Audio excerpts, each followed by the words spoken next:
We have 3 steps when it comes to the measurement when you are selecting the right anti-embolism stocking size. The first step is to what?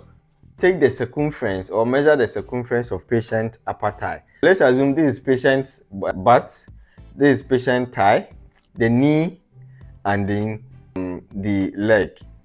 What am I saying? Anyways, you understand.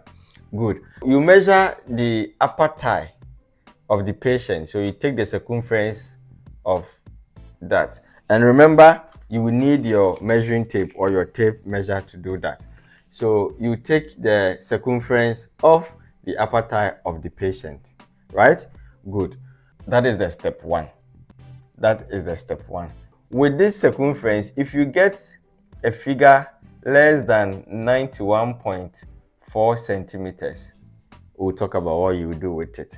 And if you get a number greater than 91.4 centimeters, we'll also talk about it in the second step. Step 2 is to measure the calf circumference of the patient at the greatest point. Let's assume this is the calf of your patient. So you take the circumference of the calf at its greatest point. You take the circumference of the calf area. This is the thigh and then the calf. Do you get the point? The first step is what?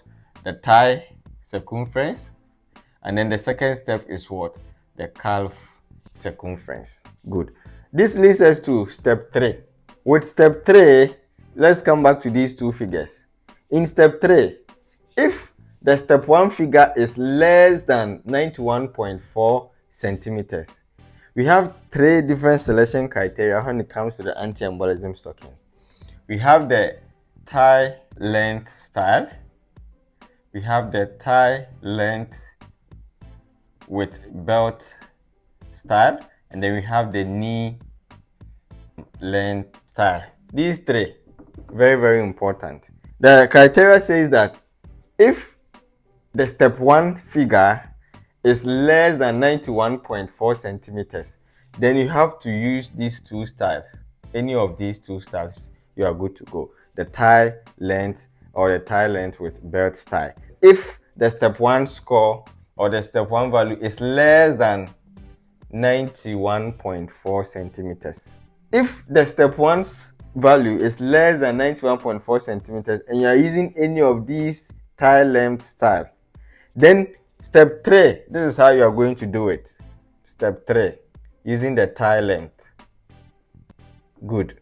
You are going to take the measurement from this area, the curved area of patient buttocks, down to the heels. So you take the measurement of this area from the lower part of patient buttocks where it curves down to the heels will be your step 3. That is if you are using the thigh length technique. I believe you've gotten it. Perfect. On the other hand, if the step 1 score or value is greater than 91.4, then you have to resort to the knee length style. You have to use the knee length style. So when you are using the knee length style, then your step 3, you are going to measure from patient knee to the heels, as opposed to the other one that we measure from the buttocks to the heels. When you are using the knee length style, then you have to take the step 3 measurement from the knee to the heels. That's the slight difference between when you are using the thigh length and then the knee length. Remember, your step 3 will depend on the value of the step 1. If your step 1 is less than 91.4 centimeters, then you go in for the thigh length technique. In this case, your step 3 will measure from the buttocks to the heels. On the other hand, if the step 1 is greater than 91.4, then your step 3 measurement will begin from the knee down to the heels. You have a figure for step 1, step 2, step 3. These values are very, very important to determine your right size for the patient when it comes to this scale. In our next video, I'm going to show how you are going to use the score for step 1, score for step 2 and step 3 to choose the right size of the calf. See you in the next video. Until then, please don't forget to share this video to anyone who is preparing for OSCE.